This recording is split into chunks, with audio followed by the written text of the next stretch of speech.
Hey, shalom everyone. This is Amir Tsarfati live from Galilee, from Israel. I'll wait a few minutes for you guys to connect and some interesting news. This time, not only from the Ukraine, but also from Iran and also from Syria. And Belarus as well. So let me see that we are connecting.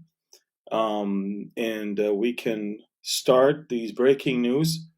Again, I'm going to say a few words about what's going on in Ukraine, but also something that just happened in Iran, and of course, something that is going on in Syria as well as we speak, and where Israel is, in this whole thing. So let's start. Okay, so again, shalom everyone. This is Amir Tsarfati, and I'm back in my office in Galilee.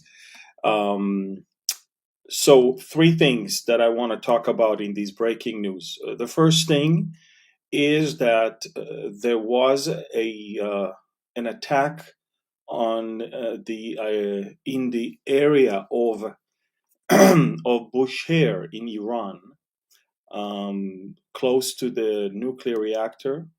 We're not sure exactly what's going on there. We know we've got some footage of heavy artillery towards what appears to be unmanned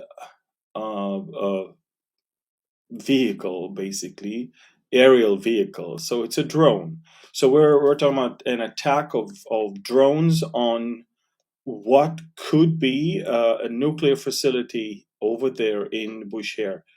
Again, the Iranians immediately closed the area. Immediately, they played down as if nothing happened, just like in Kermanshah just a couple weeks ago when we actually destroyed a whole hangar full of Iranian explosive UAVs. However, these things are still going on as we speak. Something is going on in Bushehr, but I'll update you more on Telegram once I know. Another thing you want to know is that the talks between the Ukrainians and the Russians in Belarus are not going well. The Ukrainians are asking the Russians to not only leave Ukraine, but also to leave Crimea and Donetsk and Lugansk, the territories that Russia, at least in Crimea, Russia took it in 2014, and Lugansk and Donetsk is part of those territories were already having their own government. And so, in a way, it's not like Ukraine is asking the soldiers that invaded 5 days ago to leave. Ukraine is asking everyone who came and took any territory since 2014 must leave. That, of course, caused the talks to fail, and there's nothing going on right now. Today, Putin took off his gloves and no more attacking predominantly military targets. Today in Kharkiv, horrible pictures. They fired hundreds of Grad rockets on civilian populations, scores of dead people. There's no way for them. They could not survive because, I mean, those rockets fell on their homes. It's not like soldiers in a battlefield. I mean, their homes became the battlefield. Russia is very frustrated that things are not going the pace and the way they hope. Their economy is crushing, is actually crashing. Their ruble fell just today 30%. And what happened is that the Russians see that the economy is falling fast, but the victory is not in the horizon. All three major cities, Odessa, Kharkiv, and Kiev, of course, are still in control of the Ukrainian military. Of course, the Russians made some progress, but it's not what they planned and hoped. The Ukrainians are showing amazing resolve, and resilience. And, it's a war where Molotov cocktails are beating tanks and armored vehicles. And this is exactly why Putin moved to the old tactic of bombing from the air civilian population and trying to break their spirit this way. Another thing you want to know is in Syria right now, there are two different recruiting efforts. Russia is trying to recruit Syrians to come and fight in Ukraine. Russia wants to import into Ukraine some flesh and blood that will replace soldiers of the Russian Federation. They have a private military called Wagner, and these are mercenaries that they hire. And they also have the Chechen battalions, the Muslim battalions that they just drafted and sent to the battlefield. So the less they send their own soldiers, the better it is. And now they're trying to recruit Syrians from Syria to go and fight for them in Ukraine. At the same time, the rebels in Syria, those that Russia expelled from the south all the way to the north to Idlib, the rebels are recruiting soldiers from Syria to fight against the Russians in Ukraine. So in a very interesting way, the civil war in Syria is migrating to the Ukraine, where the same Syrians will continue to fight one another. This time, this one on behalf of the Ukraine and the other one on behalf of Russia. Very surreal, very, very surreal. And that is what's going on in Syria, recruiting efforts, of course. Iran continues to send shipments and weapons to Syria. More shipments landed overnight. Israel destroyed a few days ago that shipment that came to the area of Sayyidna Zainab, a territory that is controlled by Hezbollah, and we destroyed it. But again, things are getting tough for Israel. And why? It's because Israel is going to vote against Russia in the General Assembly. I think it will be tomorrow. In the Security Council, Israel has no seat, so we didn't have to vote for or against Russia. But when it comes to the General Assembly, every country will have to say something. And Israel decided to vote yes for condemning Russia for its invasion into Ukraine. So this is going to, of course, put Israel in very hot water with the Russians. You see, we have a border with the Russians now, and the Russians are north of the Israeli border. And when we want to respond to Iranian entrenchments in Syria, we normally coordinate that with the Russians. So it's going to be very interesting to see what's going on. Russia is not only making its nuclear weapons ready, but Russia is going to transfer nuclear weapon to Belarus. But the Belarusian parliament, just in a quick referendum, approved foreign entities to have a weapon on Belarus soil, which was basically to say to Russia that they can now put in Belarus nuclear weapon and advance it further towards Europe. And ladies and gentlemen, this is becoming a nuclear standoff. And Putin is in a very, very tough position right now. He lost a third of his economy. I mean, $200 billion he lost in the first 2 days in his stock market. That equals to a third of his foreign exchange reservoirs that he had, the reserves that he had. He prepared for this time reserves of $630 billion, of which, again, a sum of $200 billion evaporated within 48 hours. So Russia is in big shambles right now. But Germany is trying very hard not to burn all the bridges, because Germany depends on Russian gas, and Germany continues to do business with Russia. Believe it or not, Gazprom is still selling to Germany gas in Nord Stream 1. See, this threat not to approve Nord Stream 2 it's a nice threat, but Nord Stream 1 has been working for the longest time, and Russia continues to sell gas, and 40% of the gas in Europe, I believe, comes from Russia. And this is going to be very hard to replace in the middle of such a very cold winter. So Russia knows that, Europe knows that, and they don't touch that part with all the sanctions that they impose on the oligarchs and Putin himself and his defense minister, his spokesman, and others, and foreign minister. Again, Russia continues to do business, and once money cannot flow anymore between Russia and the West will not get oil and gas from Russia because they won't be able to pay for it. So I believe that they left some sort of a way that not all the bridges will be completely burned.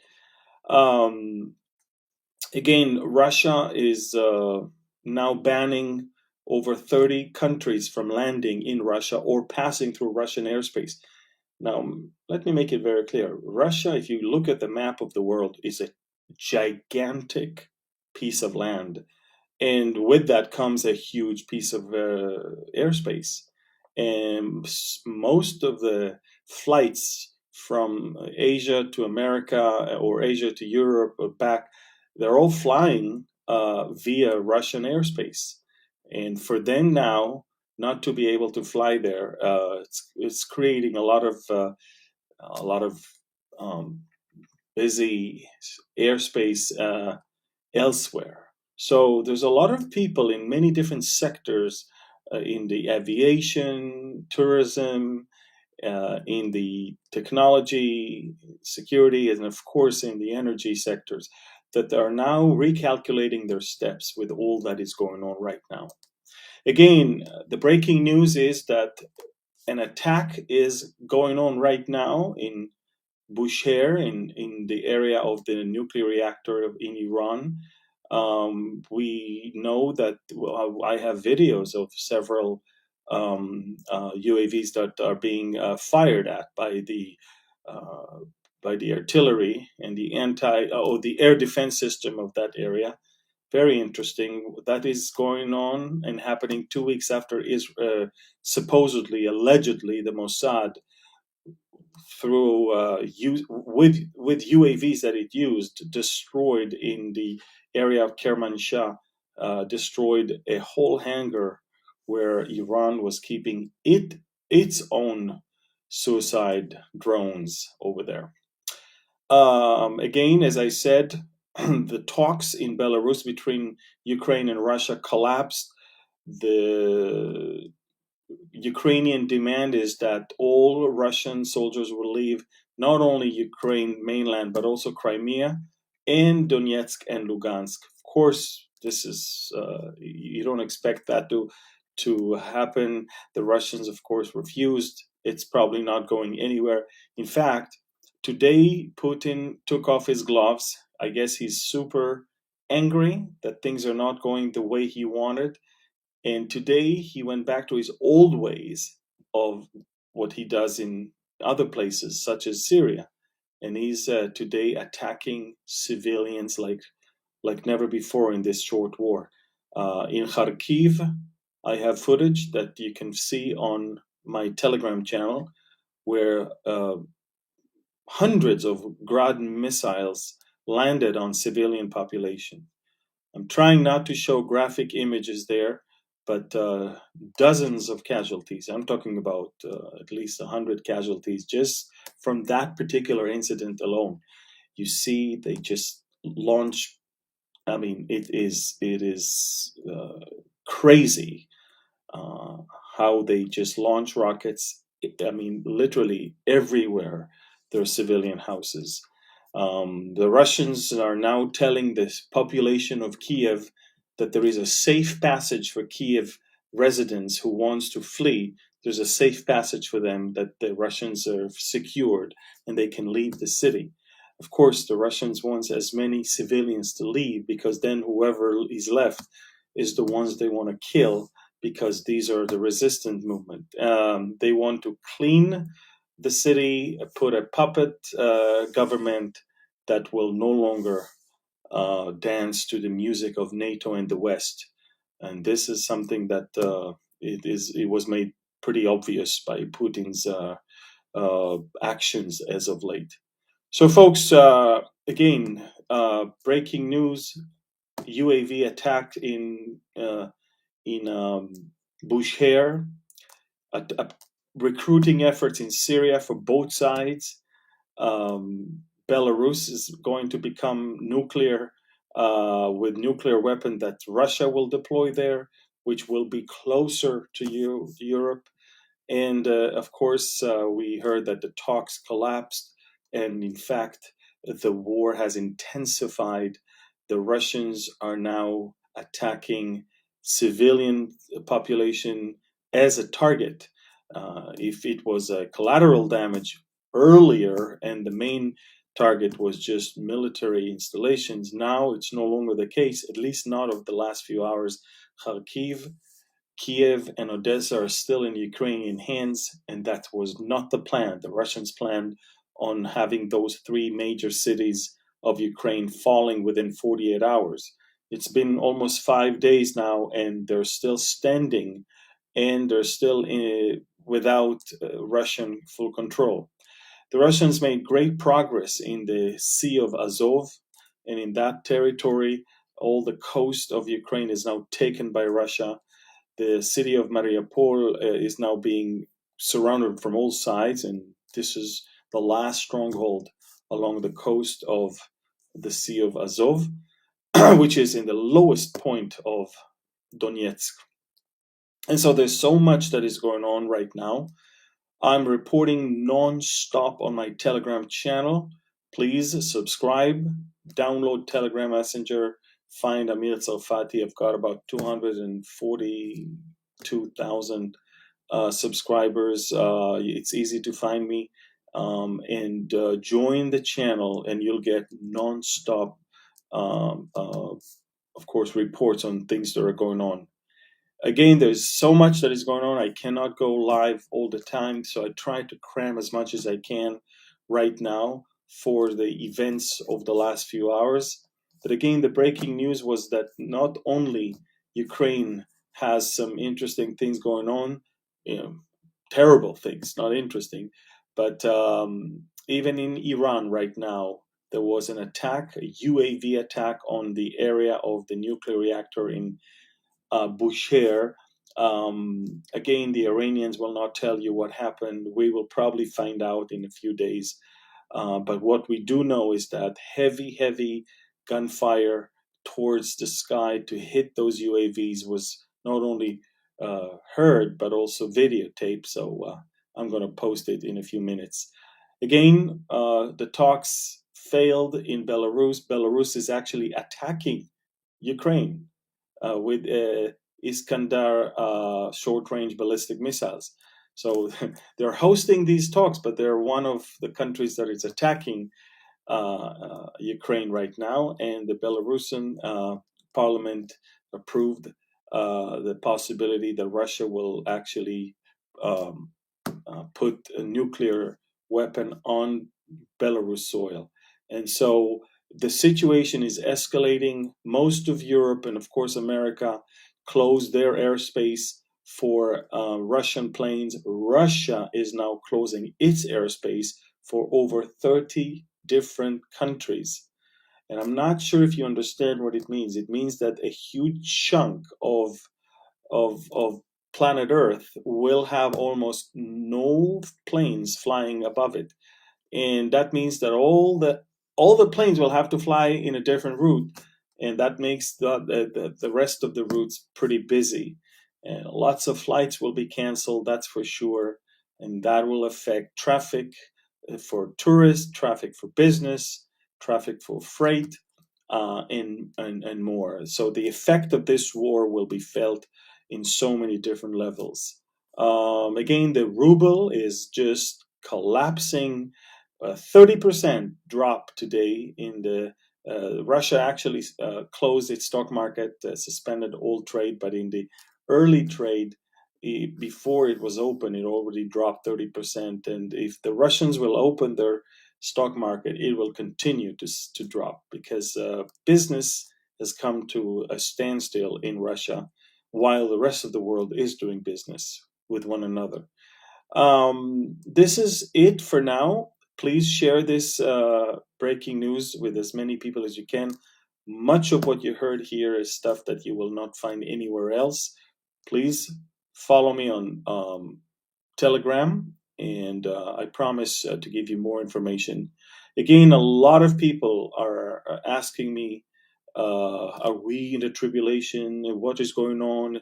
Is the war of Ezekiel? All of this, I just want to tell you that if you want to understand all that is in the book of Revelation, I just came up with the new book, Revealing Revelation. You can pre-order it on Amazon right now, and this will just be the easiest way to understand the entire book, and to finally not fall into the trap of those who try to confuse you with taking things out of context and frightening you that as if you are in that tribulation. Okay, good. Thank you. God bless you, and I'll update you more on Telegram. And so we'll stay in touch. Thank you. God bless you. Bye-bye.